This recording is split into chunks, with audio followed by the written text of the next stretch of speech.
John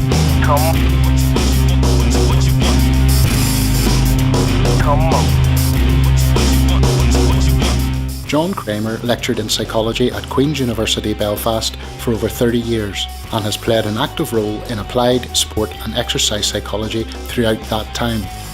John has worked with national and international teams and athletes from over 50 sports and continues to publish widely, including his most recent best-selling book, Pure Sport.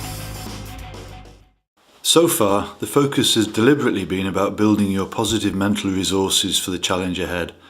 But let's face it, it isn't always going to be plain sailing.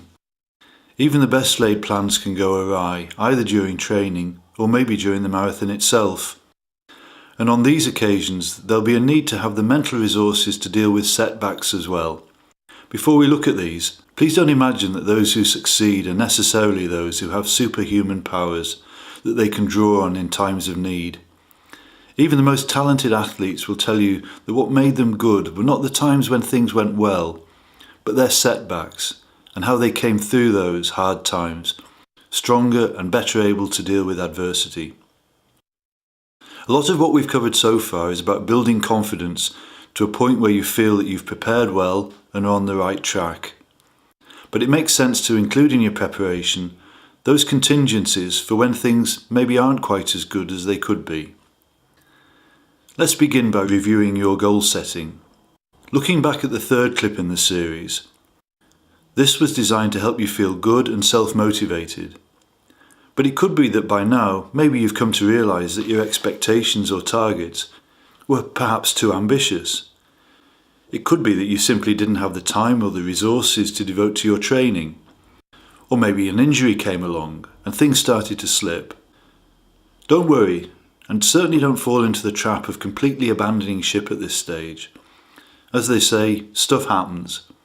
Instead, now would be the time to review and readjust in light of present circumstances what is actually achievable and realistic, using the same acronym as before, SCAMP. Only now reassessing and putting something back in place that will work for you and not against you. Having sorted out where you're heading, we can also consider how to deal with negative thoughts that may come along to trip you up. One can be where you start to frame the challenges ahead as negatives, as pressures or threats that can thereby grow bigger and bigger the more you dwell on them. The legendary 5-time Olympic champion discus thrower, Al Oerter, used to hate the pressure of keeping his fantastic technique in wet conditions when the throwing circle was slippery.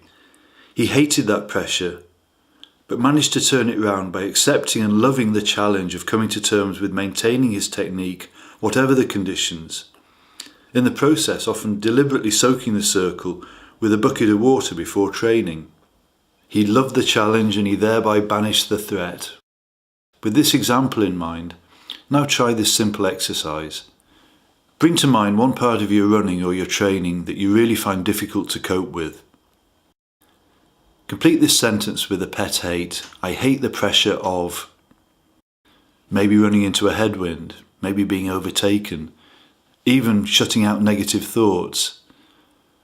Now what I'd like you to do is turn it around and instead, using the same example, complete this sentence.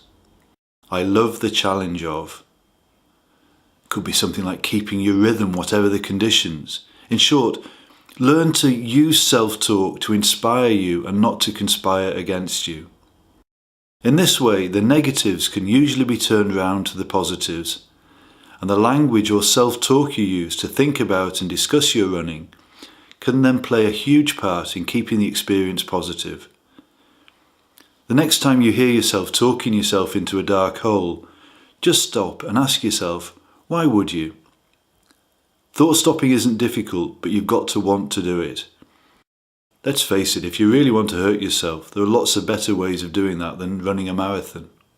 When the negatives come along, the first thing to do is to block them. Use simple mental images to help. This could be something like a stop sign or a red hand. And then replace those thoughts with something more positive, or even a positive image. If you are one of those people who are inclined to let things get on top of you, why not just draw a simple curved line on the back of your hand? Glance at it and make yourself smile. Life and you shouldn't be taken that seriously. In a similar vein, the cyclist Bradley Wiggins actually has a bee tattooed on each thumb, as a reminder to himself of the important things in his life, and they are always the last thing he looks at just before he races. The bees stand for his two children, Ben and Bella. In a slightly different way, if you start to struggle at times during a run, remember the imagery techniques we discussed in clip 4. Bring to mind an image, thought, even a tune to drive the negatives away. And if you're inclined to pessimism instead of optimism, work hard to think of what you've done, not what is left to be done. The glass is therefore half full, not half empty. When all is said and done, when you run, you want to remove any excess baggage so you can run light. And one way to think of negative thoughts is as just that, as your excess baggage. Negative thoughts will weigh you down. They'll pull you backwards over time. For example, going over something you could have done differently or regret having done. But critically, you have to see these things in the past as over. Draw the line. Looking backwards or looking forwards is not going to help you to run any better. Instead, try to keep your head in the present. The time for reflection is after you've finished, and the time for thinking about past runs should end when you start running. In its simplest terms, if you think of your mental running in terms of these 3 separate phrases, then you won't go far wrong. F it, do it, think about it.